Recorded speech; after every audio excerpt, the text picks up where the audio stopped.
All right, all right, all right. Welcome to this episode of Warrior Week Parables from the Pit. This week's guest, my friend Mike. Hey, Coach. Mike, welcome to the show. Thanks for having me. Traveling from? Atlanta, Georgia. Traveling all the way from Atlanta, Georgia for an amazing episode of Warrior Week Parables from the Pit. Stay back, relax, and enjoy this episode of Parables from the Pit.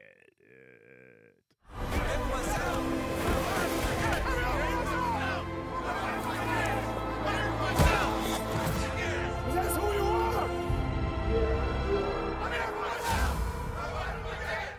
All right, Mike, welcome to the show. Graduate of Warrior Week 52. Thank you for having me. Amazing, amazing group. Every Warrior Week has its character, has its energy, has its people, and they're all great. 52, for some reason, remind me of Warrior Week 22.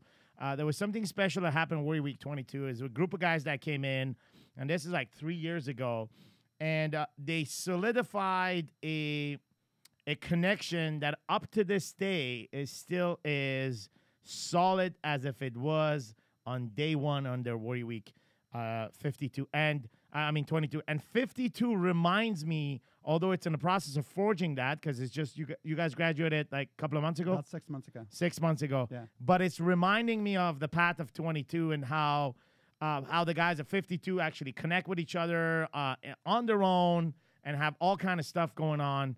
Talk to me about this. Before we begin the process of why you came in, just talk to me right now about the value of such an association for a man like you right now. Yeah, it's kind of hard to explain.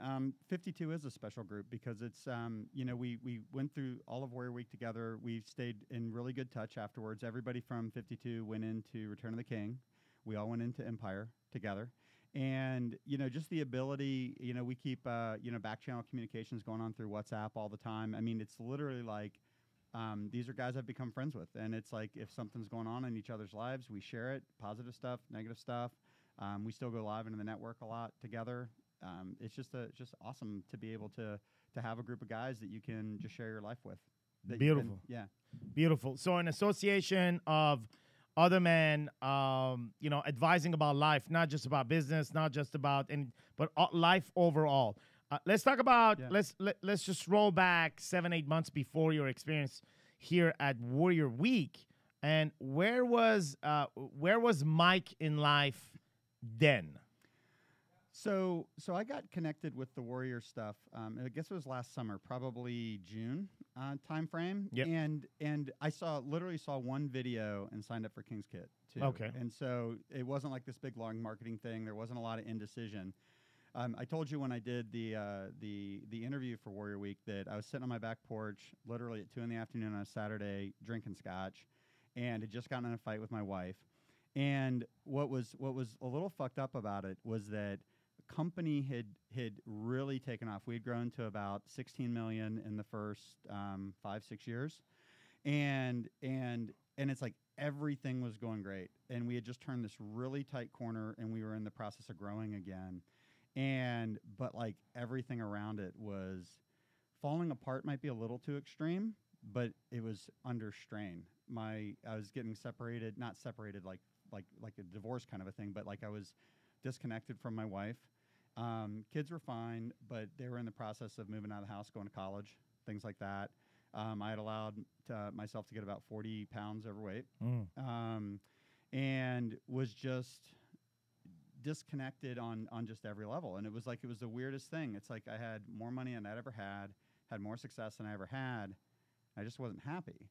And I remember telling my wife, it's like I don't even know what to do. It's like I feel lonely. I feel disconnected. I don't feel like I have anything to talk to anybody about. I don't feel like I have a peer group. I just feel isolated. And she looks at me and she goes, "Well, why are we doing this?"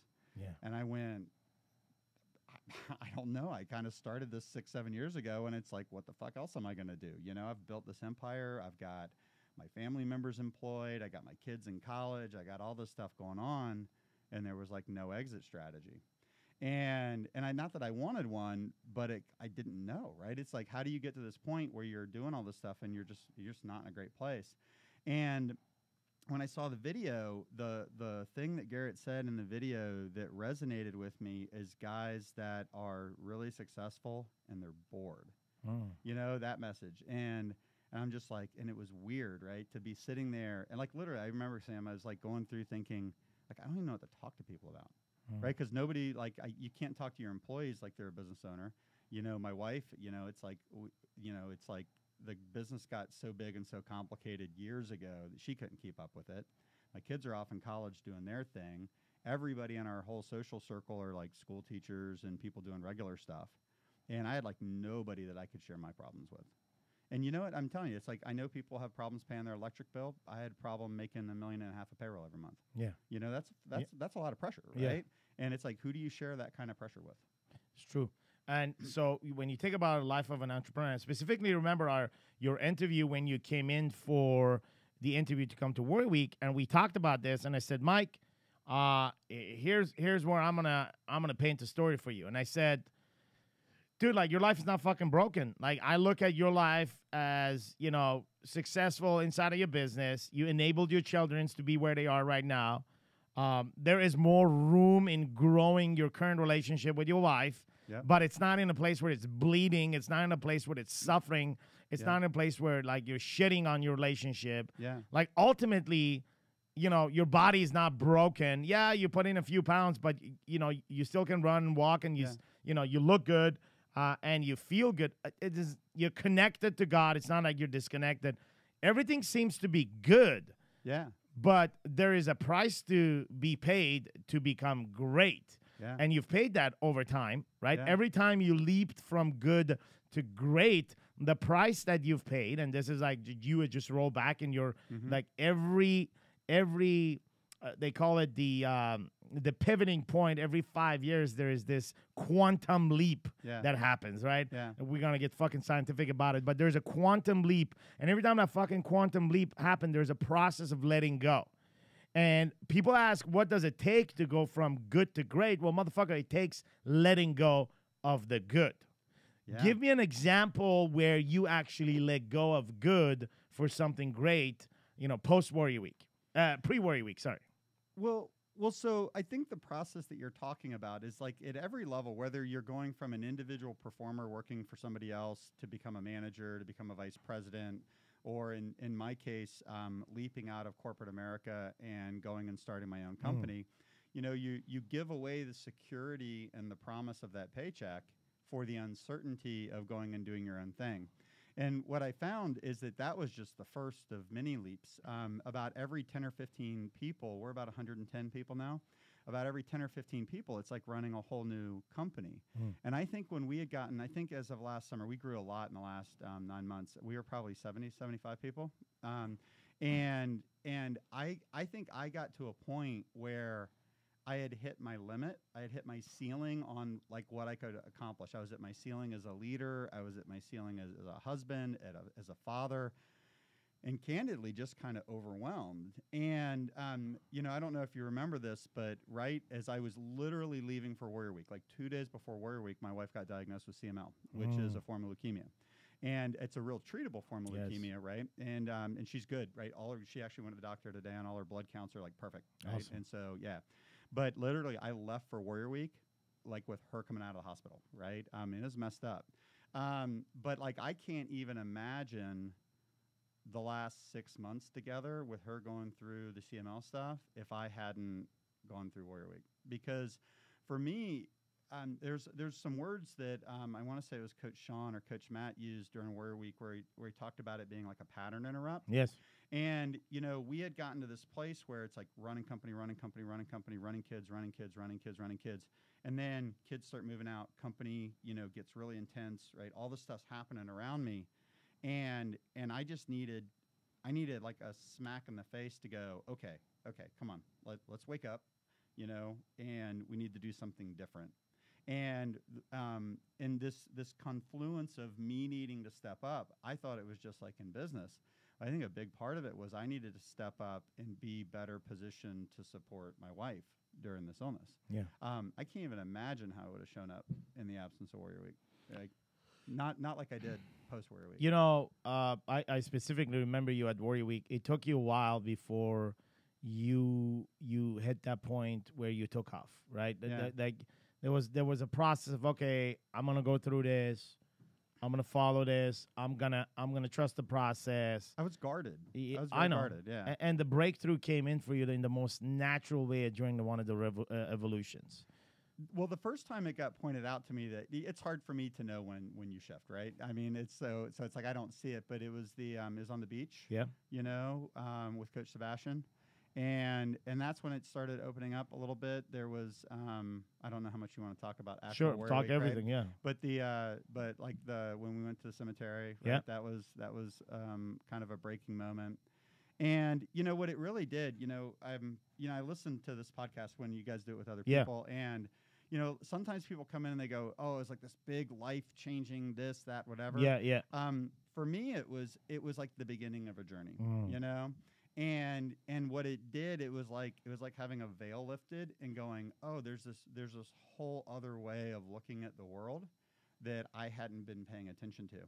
And for me personally, like I have a degree in engineering. You know, it's like very logical. I run a company. We do process. I mean, it's just like everything's like structured, right? Organizational design, Correct. organizational psychology, and stuff. And like all of a sudden, I'm like, there's these things called feelings that I need to pay attention to. Yeah. And that's a journey, right? You don't that doesn't light up. You don't know what to do with that overnight. Yeah. But that's like a daily thing for me, Coach. Yeah. Yeah. And I can say your Warrior Week truly began the day you got the news about your wife. Yeah. And of course, anybody receiving that kind of news is not good news, right? Yeah. Scary. But for Mike, you were kind of disassociated, disconnected with the handling process of such a news. Yeah. Not saying that you're lost or anything. It's just like, how the fuck do I handle this? Because you tell me to put food on the table for 110 families. Yeah. I can do that, man. I can do that. And I can get up every morning and I can find a purpose to fucking bring the fire and grow the company and grow the business. We can talk about the business today, but it's become a mission. Because when you grow from, 15 employee to what we currently at 110 and still growing strong. I got 26 open recs right 20 now. so you're truly, like, it's an act of service by itself right now. People call it a company. It's above and beyond company right now. It's a foundation to help other people, right? Yeah. Because you nourish them from Yeah. ground up, right? The culture is different than what it was before because Mike is different. But it all started with Mike being in a place where he wasn't in that kind of place for a while. No. Everything has always been relying upon you. Yeah. So like, okay, I got a situation. I'm going to leap. Yeah. I'm going to do this. Now there is a situation about the most important person in your life. Yeah. Forget about fucking 110 people. Yeah. Forget it. Even to some extent, forget about your kids. You're talking about the one source of all in your life. So two quick. And how do you handle that shit? Yeah. So two quick stories. One's a backstory. So I was down in Florida. I do volunteer work down at my alma mater. And I was down in Florida, and I got the call. And so literally had to drop everything, clear my calendar. My wife's a mess. She's going to the hospital. I need to get home to take care of my son.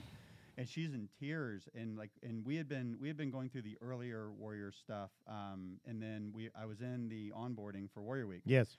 And she's in tears. And she said something that was really moving. She goes something to the effect of like, we were just like getting our shit together, and now this happened. You know what I mean? And because it was like we were finally kind of righting the ship, and now we're dealing with the CML stuff.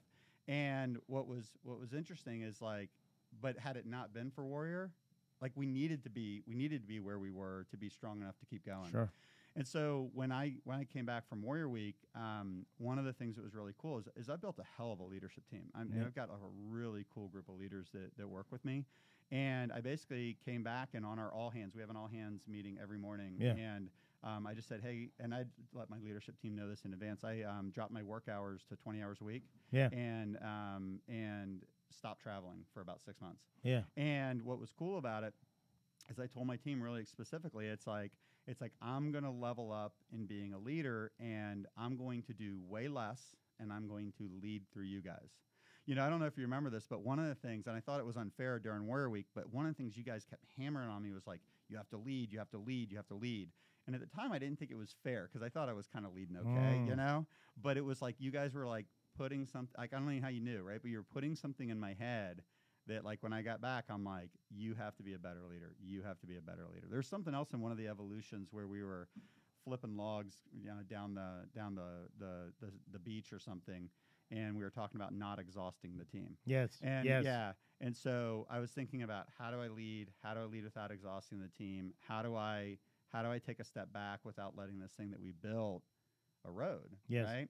And so I just started doing one-on-ones with all of my key team members, started doing one-on-ones, started structuring meetings differently, just totally revamped everything so I could be there for my wife for 6 months. And that could be ultimately the second or the last leap, at least we can call it, from the point of origin, which was Warrior Week.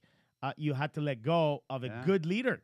Yeah. Right? So because you at Warrior Week, you're like, what the fuck these guys lead? I am a leader. And then you were fighting to let go of the good leader to become a great leader. Yeah. A great leader that needed to lead your wife and your kids and those 110 people because you needed to let go. And what you let go was 20 hours of work. Yeah. What you let go of was travel. Probably 60, but 60.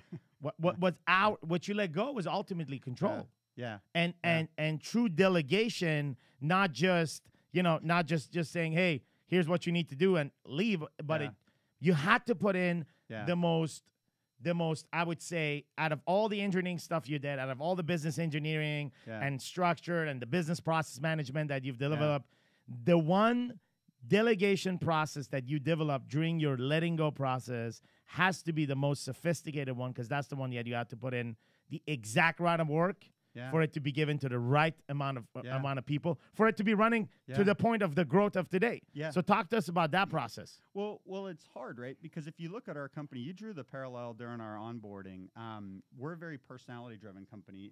In my little niche of the world, I'm the Garrett White of like my industry. Yeah. You know what I mean?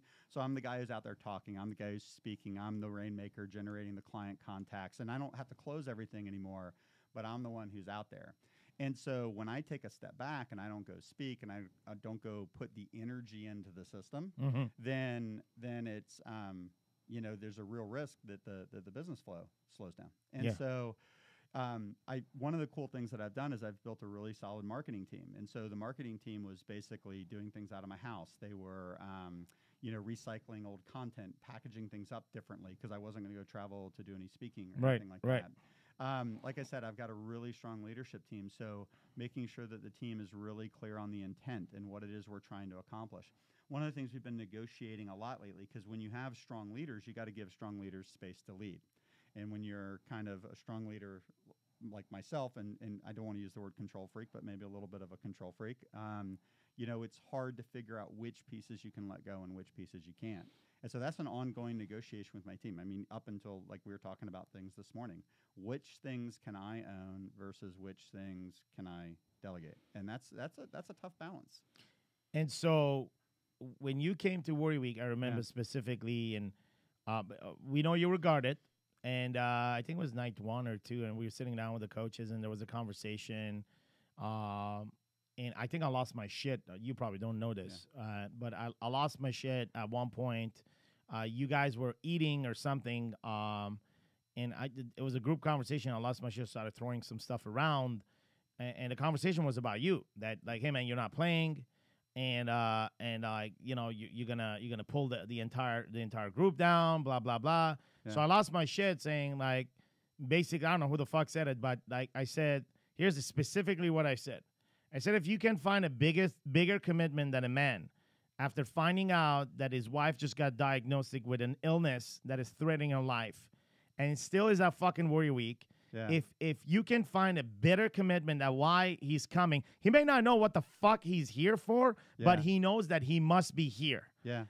Because if he didn't belong here, and if he didn't know that he must be here, he wouldn't be here. Yeah. Like, we're not talking about some desperate guy. We're talking about a guy that has his life fucking together. And right before he comes to Warrior Week, we have the universe that delivers him the worst fucking news that a man could get. And yet he's still here because deep down inside of his heart, he know that there is something here for him. So that's why you didn't boot me out through the week? Yes. Okay. Well, I beat you out a little bit, but that was, I mean, that was the obvious proof Yeah. that why, because anybody else, if they weren't clear and why they must be here. I'm not saying you knew exactly where the fuck you were coming, but why you must be, why you were called. If anybody else, they would have just called in and say, hey, you know, I won't be able to make it. Maybe I'll make it after this or whatever that is. And we've had that happen many times. And obviously it's understood. But in this case, it was understood, but it didn't need it to be fucking explained. You just needed to roll with Warrior Week.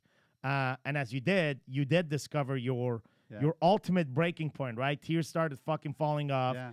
Why don't you talk about that moment, bro? Oh, geez. So the most uncomfortable yes. moment of the entire Welcome to the Warrior show. Week. Yeah. Okay, great. You know, so one of the things that I'm exploring, right, is like I have this big band of like just empty space in my emotions, and it's just like my fuck it band, right? Yeah. I can get super sad and I can get super happy, but like most everything in the middle is just kind of like, happened, right? That kind of a thing. And so when you basically go into the cemetery, the idea is like find a tombstone that resonates with you. Mm. Well, so my mom died of cancer when I was 23, right? Yeah. So that's an interesting intersection with, you know, Kimmy's leukemia, because she got diagnosed with leukemia about the same age my mom passed away. Yeah. Right. So there's just all that emotion. And I've cried over my mom, and I've had my sad moments, but I just don't live in that sadness. Like I just can't function in it. And so I don't know if that's good, bad, whatever, right? Talked with psychologists about it, and you know, you guys had me almost convinced that I might be a sociopath coming out of here. I'm like literally they're expecting me to have feelings I don't have. Yeah. And so I talked with a psychologist about it. I'm like, am I a sociopath? And she's like, no, I think you can experience a range of emotions. I just think you choose not to, which is probably fair, right? And you know, I've talked with my wife a lot about this, and I think when my mom passed away, there was just, I mean, that was like the biggest fucking thing that ever happened, right? And it just takes a part of you. And I think the part that it took was probably the I don't know, maybe it was the soft emotional side. Maybe that became like the bar at which like I could have emotions. And so there was one thing, I think it was Coach Matt in the van, you know, he's looking at me and he's like, and it's a pretty intense moment. He's like, so what would you do, you know, if your wife died of CML, right? So it's like really, really intense. I just looked at him. I went, I'd be sad. He looks at me and he goes, you'd be sad. And I went, I would be sad. Now, in reality, it would be crushing, right? It would be earth-shattering.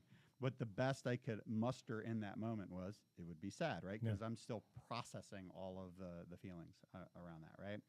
So yeah, right? So 23, lose my mom, very pivotal time in my life. And I just think that just turned off a range of emotions for me. And it just like, if it doesn't crack that level, fuck it, right? It just is what it is, right? I'm not saying it's healthy. It's just kind of like where I find myself a lot of days. Yeah. You know?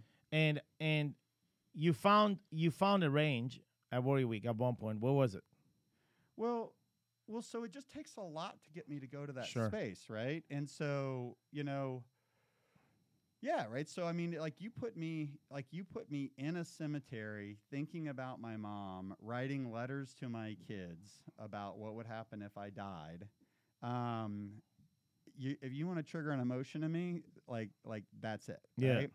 And so like it wasn't like, again, even in that moment, you gave me a hard time afterwards because I came back and said, you know, like, fuck you guys, you made me cry or something like that. Yeah, I remember that. Remember that? Yeah. Yeah. So like even in like that moment, like I want out of that emotional moment, right? Yeah. I'm not comfortable living there. I can get there, but I'm not comfortable living there, right? And so like what it did, right? So the journey that it put me on is during the Return of the King, that 100 days, I'm actually a huge fan of this instrument that Garrett turned us on to, Color Code. Yeah. And we've actually started running all of our employees through Color Code. Yeah. And we use it as part of our screening process to understand where, like, it's not like one color code's good or bad, just to understand what we're getting with people. And one of the things that I learned is that my wife is, I would have told you my wife was like logical, calm, like she's like super high emotion, but wants peace, right? And I'm super high power and fun, right? So Yeah. they call it non-complementary opposites, right? Mm-hmm. And so like the journey that I'm on, it's really fucked up. Man. It's like all of a sudden it's like I've gone from being emotionally colorblind to like everything's lit up. Yeah. Now I don't not great at dealing with it all Sure, the time, sure. and I'm not great at going there, but I'll tell you just a little anecdote. I was interviewing a videographer for us, and he was a blue-white guy. Yeah. Interviewed him totally different than I would have interviewed yellow-red, right? Because I've been studying my wife's personality. My CFO has the same personality type. My chief cultural officer has the same personality type. And watching the dynamics of people that kind of lead with their emotions in front, Yeah. even if they don't come across emotional, Yeah. but I know they come from a feelings-driven place. Yeah. Right? I was just literally blind to that prior to Warwick, just blind to it. I would be like, oh, that's not factually correct. That's logical, wrong, right? That's that. Just I could just totally dismantle anybody from Yeah. a logical perspective. And what I've been doing for the last 25 years, and I'm not proud of this, but I've been trying to dismantle my wife's feelings Mm-hmm. using logic. Yes. You told me something, and it was really cool, and it was really funny. It was like the first, and it's been the common theme throughout the entire thing. You nailed it within the first 10 minutes of talking to me. You're like, stop explaining to your wife why her feelings are all going to be okay. Yeah. And you were like, just go into her feelings with her. Yeah. And that is the journey that I have been on, right? So like every day, like one of the things that I do is like, I try, I don't do it every day, but Sure. I try to create space to just sit down and just go non-judgmentally, tell me about your day. Mm-hmm. Tell me what you're feeling. Tell me what emotions you went through. Tell me what's stressing you out. Tell me this. And like, I just literally just try to absorb it. But what I had to get through in order to be able to do that for her is to not be triggered by those feelings. Correct. Right. And so what I learned, right. And again, right. You hit it nail on the head when we first talked. What would happen is that the things that she would stress out about were the things that I had been working my whole fucking life to build. Correct. Right. So the company, the kids, the The house, house. the everything, right? And this is all shit that I'm holding super fucking tight, and I'm like, I've built it, right? Correct. I've built this empire, and she's so scared and so uncertain, right? So that worry would feel like arrows. Yes. shooting at Yes. me, Yes. right? Yes. And so she would worry, and it's not like I'd get mad at her or blow up. I'd just be like, no, it's okay. Don't worry. The kids are great. They're going to college. Right? Yes, yes, and, yes. And they are, right? Yes. They're doing great. Yes. She's still worried about it, Yes. right? So what I had to learn, and it was through the 100 days of stacking, and it was through the color code, and it was through the soul purpose stuff, was when she is in that place, even though she's worried about the things that I am deeply working every day to build, Yes. it's not an attack on me, right? And when I was able to finally separate those two things, right, to break that, I can listen now in a way that I couldn't listen before. Yes. You know? And scientifically, there's a science behind what you just dropped here. And I didn't pull that shit out of my Yeah. ass. That was truly from my own experience with my own wife. Think about this. You and I come home after leading all day. Mm-hmm. We lead all day, man. Yeah. And we come home, we just want to be like, okay, man, I don't want to lead anymore. I want to be led. Yeah. You know what I mean? So I don't even want to drive to the fucking store and decide whether to turn dude, left or right. I you am know? fucking home. Yeah. I want to be led. Yeah. Led me, right? Yeah. And then we're dealing with two things. One, we lead logically because there's Yeah. a structure upon which we lead upon. That's just fucking business, right? Mhm. Yeah, there is emotion, there's stories all involved in business, but ultimately it comes down to structure. If there's no structure in business, then you don't have a fucking business. You have a backpack and you have a way of making money. Let's just make that very clear, okay?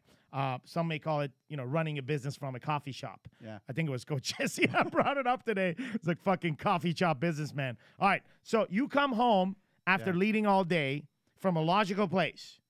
Now Yeah. you come and you want to be led. Doesn't matter from which place, but you want to be led.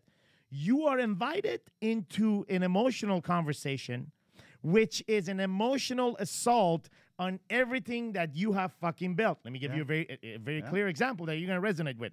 Example: the house. You're coming in on the fucking house that you bought, that you built, and then there's criticism about the house, or there is the house should be this, or we should change that, or we should do, there. And then it's an emotional assault on a logical structure, aka your house, aka your career, aka all the fucking work that you've put in to build this fucking empire. Yeah. And you don't want to talk about that. Yeah. And you have to rewire yourself to do two things. Check this out. You have to get involved in the flow of that emotion. Yeah. So jump in the river. Yeah. And then it's not over yet, my friend. Mm-hmm.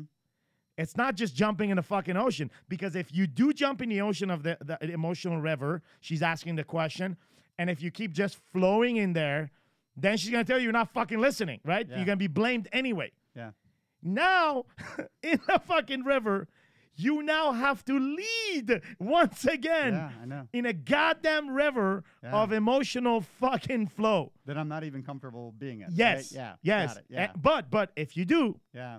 Yeah. you're successfully guaranteed some good shit at night or maybe later, Yeah. aka sex, Yeah. or you are building blocks. Yeah. But here's how I fucked it up, right? Number one, I would defend the arrows, the emotional arrows. And that would turn into a fucking nasty argument for nothing. Yep. Absolutely nothing. Yep. Second, because all I was irritated. I don't want to be I don't want leading, and I don't want any. I don't want any more assault on my fucking business empire. Yeah. Right. Yeah. Second part of this, I learned to deal with the arrows. I welcomed them. Then I jumped in the river, and then for a while, I was just swimming. Mm-hmm. And then I was accused of pretending to fucking listen, which led to another fucking. Yeah. So now I'm learning how to swim. Yeah. Rule number one: let go of your fucking phone. Do not have your phone. Yeah. Because the phone is going to pull you back into the business structure. I can handle the mechanical stuff. It's just like, but I'm practicing, right? And so Kimmy's pretty cool about it, right? She knows one of the cool things about Warrior, and then there's a story I want to tell you, but there's one of the cool things about Warrior is that, and Warrior Week in particular, is that the way I describe it is that like it gave me a pile of chips to put on the table. Correct. Because I said to her, I said, look, right? I said, I'm not perfect. I don't have all this shit figured out, but let me tell you the dollars I've invested, the time I've invested, the emotional energy I've invested, the ass kicking that I received, right? All these different things. Like, I am here to play.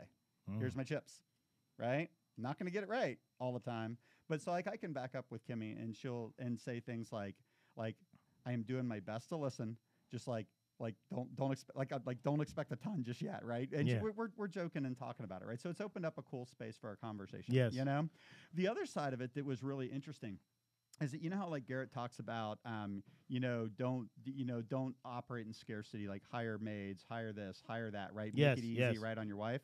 Well, I've had all that stuff in place for years, right? There's not one thing, unless I have to do it or my wife has to do it, that is not delegated. Right? Yes. We've started just hiring support a long time ago. Where I thought that was a positive, she was actually seeing that as a negative, right? Because in her world, because we had gotten so disconnected, she was starting to feel like I was replacing her. Yes. And all the things that she was supposed to do, right?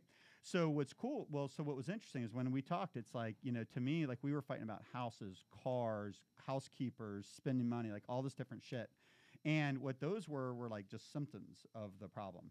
And it's like when we started like talking about the real stuff, when I started jumping in the river, started swimming with her, started trying to do that, it's funny, it like took all the other shit off the table. Yeah. Because it's like now we had connection. So what she was worried about wasn't so much all the other shit. It's just that I think she was worried that I was using all the other shit to replace her. Yeah. And once I started attempting to connect more emotionally with her, it hasn't totally gone away, but it's mostly gone away. Yeah. You know? Yeah. It's actually pretty cool. What we think sometimes is actually services without proper communication, without that jumping in the flow, can end up being an assault on her world, right? That's exactly her what it world, was. man. It's like, she coming to your board and saying, fire this guy, fire that guy, replace this guy, and you're like, what the fuck, man? Yeah. So what she was hearing was, I'm not good enough to do the laundry. I'm not good enough to keep the house clean, or I'm not good enough to manage this, right? And I'm like, no, I don't want you to have the to, intentions right? are not always spoken that way. Yeah. Talk to me about 3 kids, right? 3 kids. Ages, 17? 17, 21, and 23. Boys or girls? All boys. All boys. Yeah. Nice. Yeah. Entire side. What sports are they in? So my oldest Soccer? didn't really play anything. No, sorry. Lacrosse. Yeah. Lacrosse, and then that's Right, about well, just basically the youngest one and the middle one play lacrosse. awesome. So, Okay. Talk to me about coming back from Warrior Week, your experience of Warrior Week, and everything that you experienced, right? About relationship, about fatherhood, about leadership, right? Because that's the whole thing about Warrior Week is like, motherfucker, nobody's gonna lead but you, right? How did that change Mike and the way you were leading? Not that you were not leading, but the way you are leading today. So when I came back, So my 23-year-old, he's living on his own, right? So with him, it was, and it's still relatively new, right? But so it's like it's creating a space for a conversation. And so what I'm trying to set up. What's his name? Zach. Shout out to Zach. If you're listening to this, is a private invitation for you to come to WarriorCon 4 with your dad, VIP, sitting in front of the table. Zach, we'll try to make Zach, it happen. make it happen. So, okay, cool. All right. So with Zach, the idea is like create a space for a conversation. And one of the things I've been telling my wife, it's like parenting adult kids is different than parenting, kids at home, right? So what I'm trying to model for Zach is, you know what? It's like just because things get fucked up or things get a little sideways doesn't mean it's over, right? It's like you can retrench, you can learn, you can change, you can pivot. And, one of the things that he was kind of giving me some sideways shit for was like, like a little bit like he was picking up on the fact that Kimmy and I were losing closeness. And he was commenting on it like, you should talk to mom nicer, or you should do this, or, I don't like the dynamic. Like it wasn't all the time, but it was enough where I could tell he was picking up on it. And so I took the opportunity with him and to a lesser extent, my middle son, Daniel. How old is he? He is 21. Shout out to Daniel. You're also invited at WarriorCon 4 VIP and from with your dad. Your dad's going to be sandwiched between Zach and Dan. Yeah, Daniel. Daniel. Yeah, that's cool. Not Dan. Daniel. Yeah, it's okay. Well, he won't answer. Dan the man. Daniel the man. So anyway. Daniel. So I've basically been I've been trying to model like you don't fucking give up. You persevere, right? You can change, right? Nothing's set in stone, right? All that kind of stuff. Open conversations with my 17-year-old Noah. He knows why I went to Warrior Week, all that kind of stuff. And so, again, shout out to Noah. You are also being invited at WarriorCon 4. Can he come to 4? Fuck yeah, 17? Man. Really? Yeah. Well, yeah, of course. We'll have to see. You are also invited, Noah. Okay, excellent. Okay, cool. That'll be an sandwiching interesting week, right? dad. That'll be an interesting week, right? so anyway, so really, it's like it's modeling behavior, right? Yeah. Because it's like what they're seeing me do is they're seeing me. I wasn't in awful shape, but they're seeing me get in better shape. They're seeing me pray and meditate. Yes. They're seeing me connect with their mom. They're seeing me intentionally connect with them every day. They're seeing what's going on in the business. And my dad, I love my dad, but he didn't model good behavior for me. Sure. He kind of checked out right after my mom passed away, Yeah. and even before that. And so it's like I have the opportunity to be a better example. But I think getting to the heart of what you really asked me is that one of the things, and it's kind of evolved as I've gotten deeper and learned more, not only about the warrior stuff and at a richer level, but also about myself. What I've told my wife, it's like, look, it's like, we talk about certainty, right? Certainty. And it's like, I am certain that you are the one. I am certain that this isn't changing. I am certain that, we will be married for however long we live. And it's like that, and that I'm going to continue to lead the conversation. I'm going to continue to go into collision. I'm not going to give up. We're not going to sedate. We're not going to separate. When shit's fucked up, I'm going to bring it back to center. And so to me, like I went through a phase like right afterwards where it's like you talked about this before. It's like coming out of Warrior Week, you almost like have this mindset like I fucked everything up and I'm responsible and I'm going to have to fix everything and it's all on me. I don't actually believe that. I don't think that that's really true. Right? I don't think you guys believe that either. But you come out of Warrior Week thinking like, that it's all on you. And it is all on you from the perspective of leading. Coach Sebastian said something. This was one of the things on the beach that was really powerful. He was talking about how he was willing to have 99% of it, but he was trying to get his wife to own 1%. And that was the barrier. And when he decided to own all of it, then that's when like things got better, right? And the way that I internalize that, it's not like I'm totally at fault. And like we got here, we've been married for 25 years, right? We got here for a reason. She's got her shit. I got my shit. Our shit comes together in unpredictable ways sometimes. And so we both have shit to work on. But what I committed to was leading, working on it. Not like I'm the only one who has to change. And so I'm working on changing first. I'm setting the example. Garrett said something at the Return of the King where it's like, I'm going here. You want to come? I'm going here. You want to come? And I think that's scary, right? So we're 6 months into this post-Warrior Week, And I know, like, I'm leveling up every day. I'm putting in the fucking work. I've got coaches around me. I've got you guys. I've got performance coach I'm working with, jiu-jitsu coaches, personal trainers. Right? I have surrounded myself with infrastructure at this point, and I am leveling up. And I think that's scary for her, right? Because she's dealing with, her kids moving out of the house. She's dealing with the CML, even though the blood work's good. She's dealing with a lot of shit, but I'm leading, right? This is where we're going. This is how we're going to get there. And it's interesting, Sam. It's like she fights with me on that sometimes. And we had probably we had gotten kind of sideways the other week or so ago. It's a long story, but and I said something to the effect of like, I'm not sure what to do. And she said something. She goes, well, if you're not sure what to do, we're screwed. And she doesn't openly lean into me like that a lot. Like she's counting on me to lead. I'm counting on you to know where we're going. I'm counting on you to set the direction. And even though I fight with you, and even though I pull, and even though it's hard sometimes, I'm counting on you to lead. I thought that was kind of cool, right? I picked up on that's that. what fuels the alpha. Yeah. Because I'm going to give you an example. Okay. You come home and you buy 2 bags of groceries, right? Yeah. And now you have a wife at home that starts praising the 2 bags of grocery. You bet your ass you're going to go out there and, motherfucker, I'm going to get 3 bags of grocery tomorrow. That's for sure. And I'm going to get extra fucking celery because apparently she loved that shit, right? So you're on this path of getting 3 bags of fucking grocery. Yeah. But you come home with 2 bags of grocery and you start getting criticized of why this and why that. Dude, like everything inside of you dies to go out and get bags of grocery. And even if you get 3 bags of grocery, it's when you come back home, because of that experience, it still doesn't feel enough. Yeah. Even if you come with a fucking truck of grocery, it doesn't feel enough because of that experience. How old are you right now? 48. Okay. Yeah. So. Had to think for a minute. All right. So, I thought it was 46, but fuck it. No, 40, you believe 48. in math? No, I'm sure I'm 48. You believe in math? In mathematics. Oh, math. Okay, yeah. Yes, okay. Yes. So, check this out. Okay. You've been married 23 years. 5. 25. Subtracting 2 off of everything. Okay, yeah. All right, so forget that. So that math didn't work. Okay. So, we're in new math. Okay, new math. 23. Okay. You experienced the most painful experience of your life, which is the loss of your mother. Yeah. Which nobody has any fucking blueprint on how to deal with that. Not at 46, not at 47, 48, 25. Yeah. And then right now you happen to be, so at that time, you felt the most pain and the weakest in your life. Yeah. Because it was just completely unknown. Yeah. No blueprint. Yeah.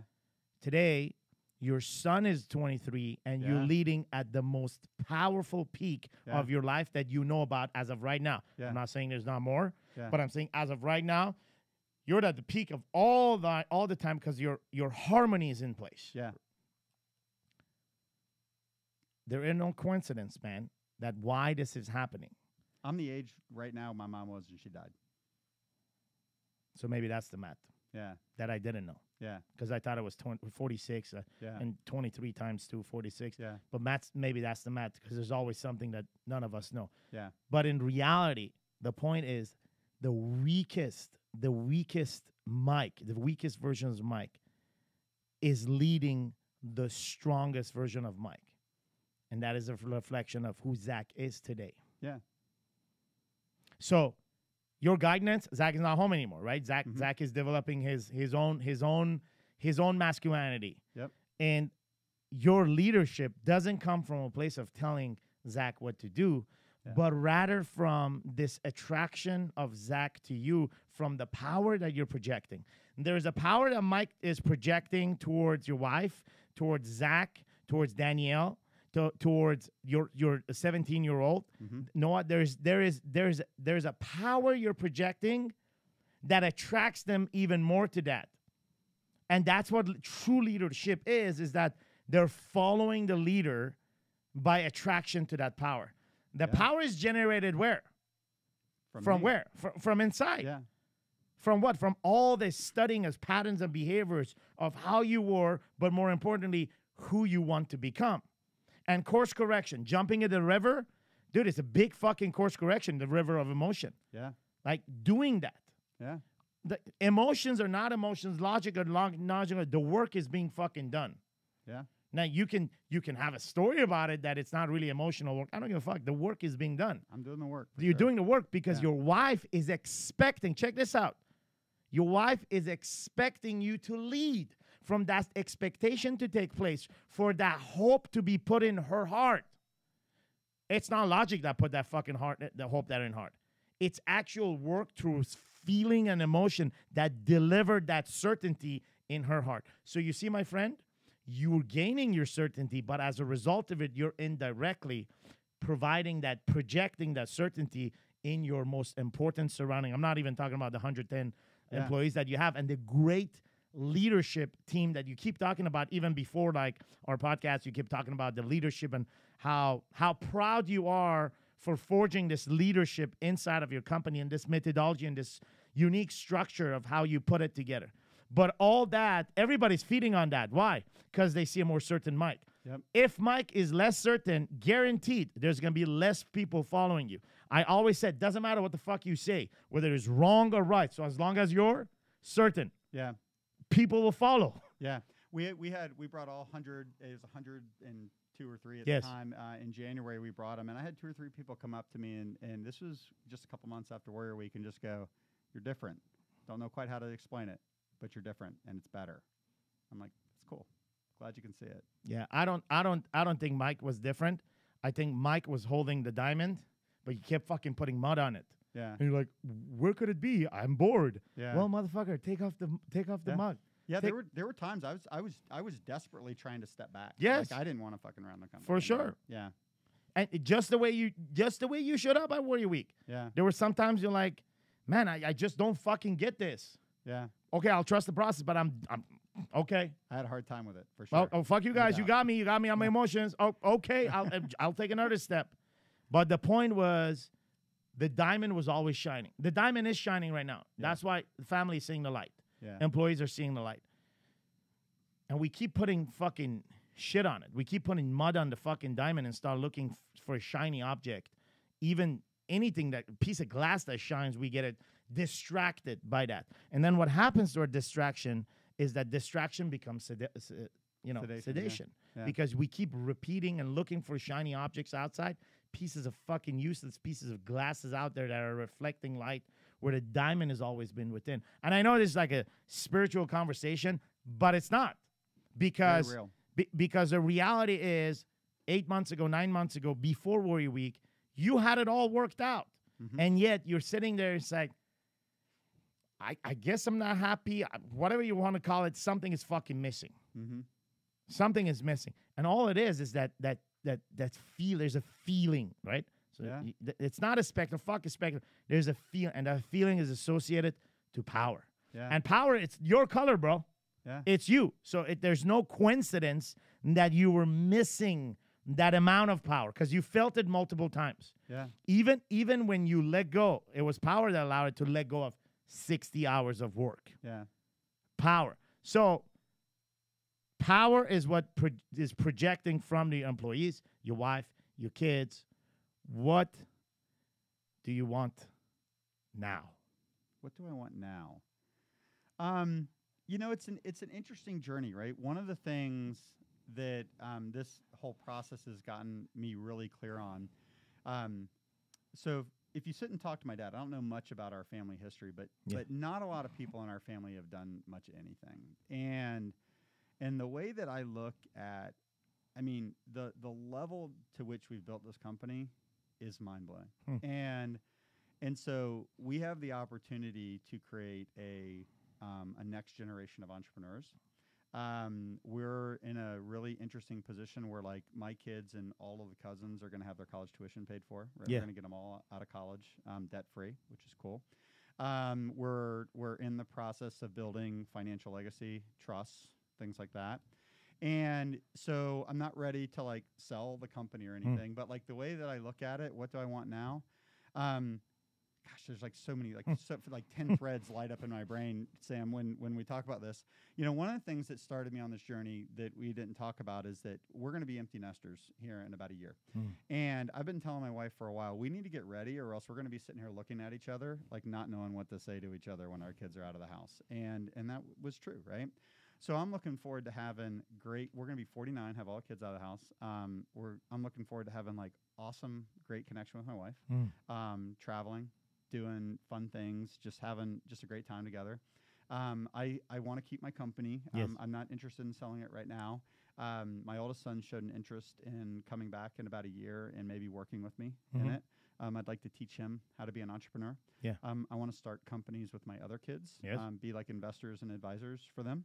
I have this vision of being an incredibly fit 60-year-old. Nice. I play guitar, and maybe being like a 80s rock band or something like that at 60. That'd be kind of cool, you know. My wife, when I told her that story, she looked at me kind of sideways, says she's not sure she wants to show up in bars and watch a 60-year-old guy play 80s rock music, but whatever.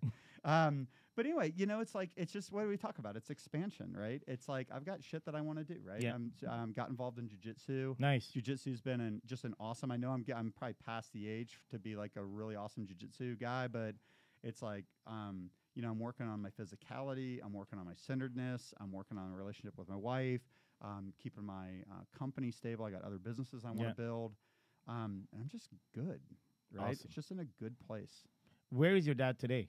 Down in Florida. Okay, down in Florida. What's his name? And his name's Mike as well. Shout out to Mike for being another guest of WarriorCon. I think that's a stretch, Sam. You think he'll come? No. Mikey. No, he's like in his early 70s, right? My dad, you know, it's like, I love my dad.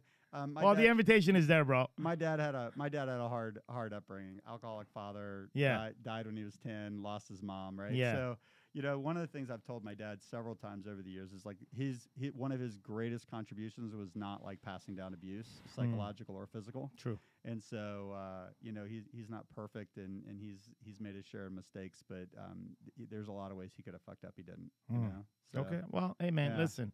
But you're not going to get him. If dad is gonna, well, we had a couple of dads that came in that were exactly on the show. Like there was another guy that, dude, that they had an awesome experience for themselves. Yeah. You know what I mean? So if that happens, that happens. If not, glad to have the boys there. Yeah.